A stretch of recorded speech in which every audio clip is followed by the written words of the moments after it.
Everybody, remember I did this live 8 days ago about the United States federal government shutdown, and a lot of you joined me in that. Um, but then I added 7 days ago, I put an update on this. I made an error on this video. According to news outlets, the air traffic controllers and the FFA are not subject um, as are not subject to the federal government shutdown. But I remember in this video I did discuss, if you guys remember, that they're going to use their sick time. I mean, that's what they always do, right? Because they're granted, especially because they belong to major unions. Um, these unions have a lot of power, and they accumulate many sick hours every year, and they can't really lose them. And so that's exactly what they're doing. So today I saw this. Air traffic controller shortages amid shutdown lead to canceled flights delays nationwide. Controllers are considered essential workers during a government shutdown. A week into the government shutdown, flight delays and cancellations are starting to climb as sick calls involving air traffic controllers leave a number of airport towers and control facilities without enough staff to properly handle all flights.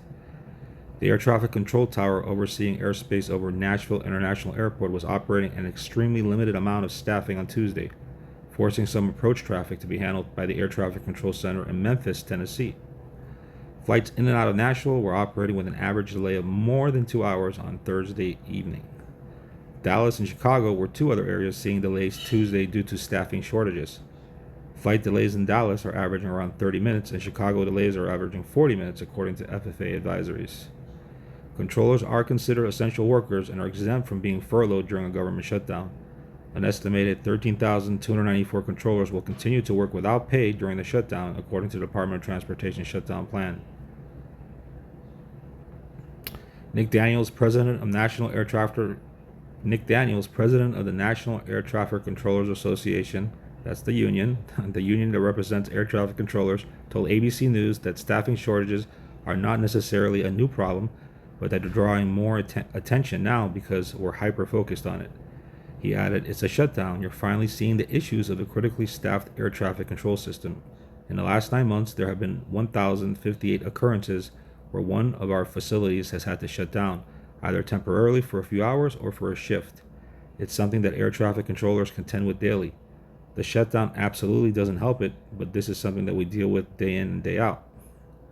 That's a typical union president speaking right there.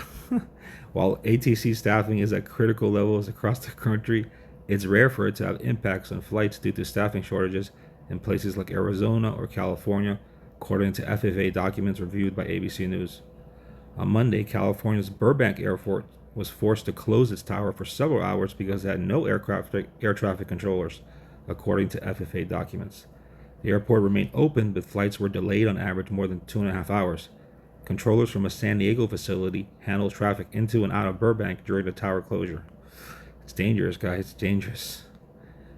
Wow. Several other ATC facilities also experienced staffing issues on Monday. The Philadelphia TRACON, or Terminal Radar Approach Center, controlled Denver Center, Detroit TRACON, Indianapolis Center, Phoenix Airport, and the Phoenix TRACON also had staffing advisories from the Federal Aviation Administration.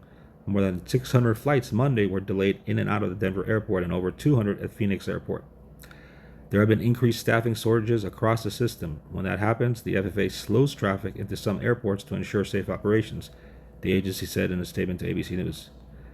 NATCA, the Air Traffic Controllers Union, said earlier this week it was working with the FFA to mitigate any disruptions in the national airspace. It is normal for a few air traffic controllers to call in sick on any given day, and this is the latest example of how fragile our aviation system is in the midst of a natural shortage of these critical safety professionals, NATCA said in the earlier statement to ABC News. Financial worry for air traffic controllers. Transportation Secretary Sean Duffy said at a press conference on Monday that sick calls from controllers have been spread out across the region and not for one specific airport or ATC facility, but acknowledged that staffing levels at certain facilities are down as much as 50%. "We don't have one facility that has had long-term issues with the sick leave, but that is concerning to me. And if someone has to take sick leave to drive Uber to make the difference, those are decisions they're going to make themselves, but of course that's concerning for us," Duffy said. "These are high-skilled, high-performing, safety-driven professionals that I don't want them driving for work," Duffy added. "I don't want them finding a second job to pay the bills. I want them to get paid for the work they're doing today, keeping our planes in the air and our skies safe. Well done, Union President. Duffy met with controllers handling Newark's airspace Monday and said they expressed concerns over the added financial stress of the shutdown in an already demanding job. The consistent message from these controllers was they're not just now thinking about the airspace and the jobs they have to do in these towers or TRACON centers across the country. They're thinking about, am I going to get a paycheck? Duffy said, so now what they think about as they're controlling our airspace is, how am I going to pay my mortgage? How do I make my car payment? I have a couple kids at home. How do I put food on the table? I'm working 6 days a week. Do I have to take a second job and drive Uber when I'm already exhausted from doing a job that's already stressful to think about? Air traffic controllers will receive a partial paycheck on October 14th, but will not be paid on October 28th if the shutdown continues, according to the NATCA union. Under the Government Employee Fair Treatment Act of 2019, controllers will receive back pay after the shutdown ends. Yep, that's part of the bargaining agreement. The staffing crisis also led to some heated political exchanges on social media. California Governor Newsom saying, thanks, Trump, Burbank Airport has 0 air traffic controllers from 4:15 p.m. to 10 p.m. today because of your government shutdown. Transportation Secretary Shan Duffy fired back at Newsom, posting, newsflash, your Democrat friends shut down the government because they want to make Americans pay the health care for illegals. And no state has more illegals than California. You care more about illegals than our hardworking American air traffic controllers. If you're looking for someone to blame, look in the mirror. We all know it's your favorite thing to do.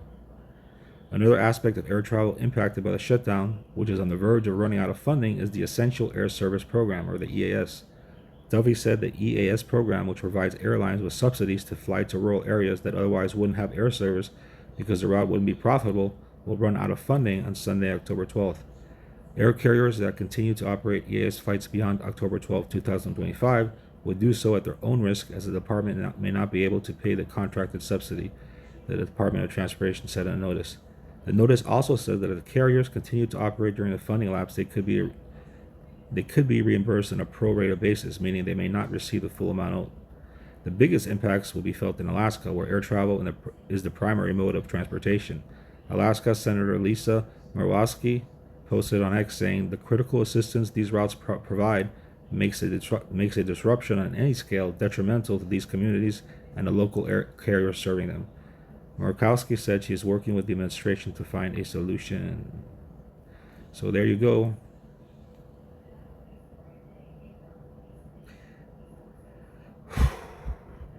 Very interesting too, like I mentioned, the 3-eye atlas that is the closest it's ever been to the Earth. They can do a lot of studies on it, but when you go to NASA's website, it says it's not updating, it's down, because NASA is one of those federal institutions that people are, they told them to stay at home. You can't come to work. Anyhow, we'll see how everything goes. This is definitely part of Bible prophecy, that is for sure.